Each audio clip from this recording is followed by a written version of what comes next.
Wow, you know what, I know what it is too, Mina. Oh my God, I love it. Can we talk about Olave for a second? I love it.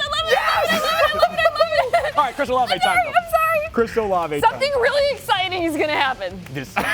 Don't. You two are the I'm worst. keeping people interested. I know, that's what I was saying. That's a teaser. That's not a spoiler. Don't turn off your internet.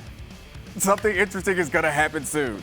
Chris Olave, most important thing that I learned about Chris Olave is he seems to have a family member who has on an all-white suit and a white bowler hat, which is outstanding, with a ponytail hanging out the back. You guys missed that with all your dancing and singing, but that was great. Chris Olave, I know him better than I would like to know him because Maryland's in the Big Ten. Oh, yeah. And Chris Olave did some things. Not that day they didn't. But I do love my Terps, and apparently so does Chris Olave. Because he had a field day that particular day. Smooth. You keep hearing it again and again and again. Elite route runner guy on a nose for the end zone. Set the Ohio State receiving record for receiving touchdowns. High character kid as well. Tons of experience. Came to Ohio State, made an immediate impact. And if you're in New Orleans, what has been the biggest issue for you over the past couple? I mean, what has been one of the biggest issues, I should say?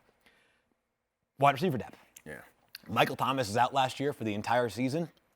It's like Traquan Smith and, I mean, we were talking about, and Mina won a fantasy championship with, oh my gosh, I'm losing. Amon Ross St. Brown, yes. Thank you. Well, I was going to say Marquez Callaway. Oh, I'm sorry, you're talking about She's won so many fantasies. I know, she's sorry. Thinking about the Lions.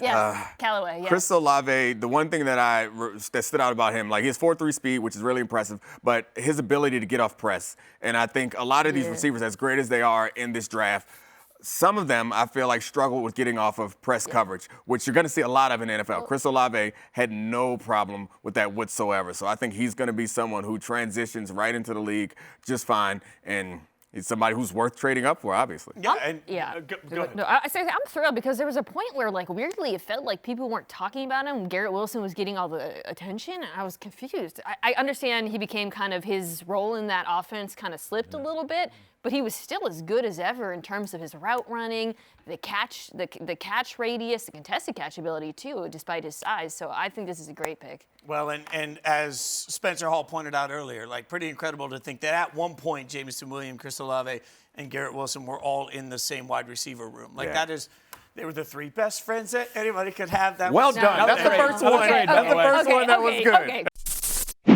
Thanks for watching ESPN on YouTube. For live streaming sports and premium content, subscribe to ESPN Plus right now.